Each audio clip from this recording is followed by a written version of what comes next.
Hello my darlings. I did Roger Taylor's life story, so you goose who's I'm going to now? That's right, because the title is screaming it in your face. Farrokh Bulsara, known to be Freddie Mercury, was born on the 5th September 1946 at the government hospital on the Spice Island of Zanzibar in the Indian Ocean. His parents were Jeb Bulsara and Bomi Bulsara. His father Bomi worked at the British Colonial Office. However, in 1951 he was enrolled at the island's missionary school, run by strict British nuns. Months later, after having 6 years as only a child, a baby sister, Kashmira, arrived and Freddie was no longer the focus attention at home. His father's reappointment to India heralded a major upheaval for the family when they were required to leave Zanzibar for Bombay. Freddie was sent to boarding school at 7 years old to get good education and good thoughts. Freddie discovered he hated cricket, but for a while he enjoyed boxing. He then became the school champion for athletics. Around the age of 8, he began taking piano lessons at St. Peter's.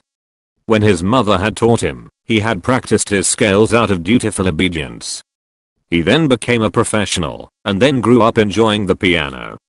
When he changed his name, his family and friends accepted it, and decided to adopt the name. Religion was to play an important role in his life. When he grew up to be a millionaire, he brought collectible antiques and art treasures. Freddie was into more of a Indian type of music, but in the 1950s a trace of the new popular music craze, rock and roll, seeped into Bombay. By this time Freddie was mad about music, and created his own band, the Hectics, appropriately named to reflect his powerhouse of energy. He was really desperate to perform on stage in public. He had already sang in the school choir and regularly participated in dramatic productions. Freddie was very lonely growing up because his father frequently traveled, meaning he had to spend school holidays with relatives. Sometimes, he even stayed at school when all the other kids had gone home. Both synonymous with English public school life were to preoccupy him: bullying and homosexuality. As far as any bullying concerned, with his rudimentary boxing skills the young Freddie Mercury was capable of taking care of himself. Mercury was also a very private man.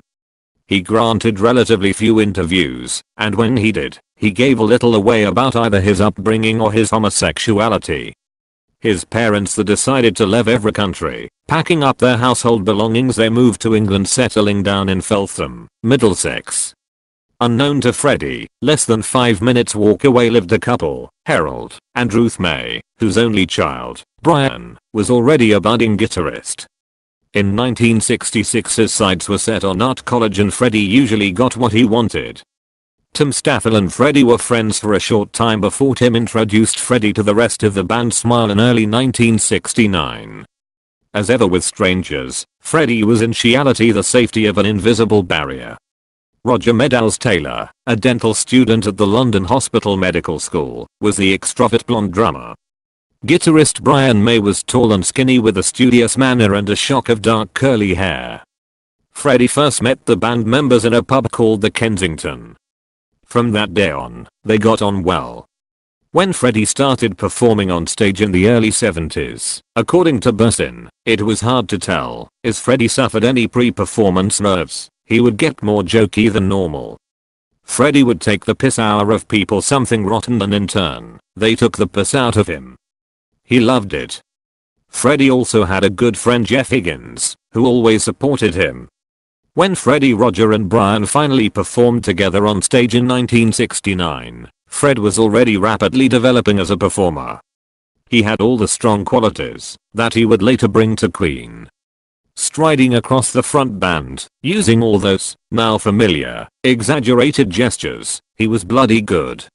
Mike Bursin said that Freddie had endless impatience and would show you anything you needed to learn on piano. Freddie used to shop in Bibba, that is where he met his girlfriend, Mary. Speed forward to 6 years in Freddie's and Mary's relationship, Mary found out that Freddie was bisexual/gay. Then when she found out, they broke up. Freddie later on had a new partner called Paul Prenter, but that didn't last long. Maybe it was 3 years, or then Freddie and Roger and Brian and Iki came back together as a band again, seeing as they split up 3 years before. They got along quite well after that. Freddie fired Paul because he made him do a lot of bad things. Queen didn't argue quite as much as they used to. Later on, they wanted to sign up to do Live Aid. They were very excited about it and practiced and practiced. Freddie's vocals were messing up a lot during the practicing until Freddie had enough courage to tell the band that he had AIDS. The band was shook. Freddie though did not let him bring himself down. He said he didn't want to be known as the AIDS poster boy. He would do what he was meant to be, a performer. Then they practiced more and more, not letting Freddie's illness not bringing them down. The day finally came, 13th of August 1985, Live Aid. Their goal was to get £1 million for the starving people in the world and they did it. Queen reached 1 million. Everyone was so happy. Let's move on to his final years of living. Freddie found an amazing partner called Jim Hutton. They were together for the rest of Freddie's life. Fast forward to 1991. Queen realized an album called Innuendo. It has a lot of amazing songs on there. Moving on to Freddie's last recording. His last recording was for the music video called These Are the Days of Our Lives and I have to say, it was lit. Queen's last song was a song called Mother Love. Halfway through the video, Freddie couldn't take it anymore. He was too ill to record. Unfortunately Freddie died of bronchitis or AIDS. The rest of the vocals of the song was done by Brian. It was painful to hear. Rest in peace Freddie Mercury.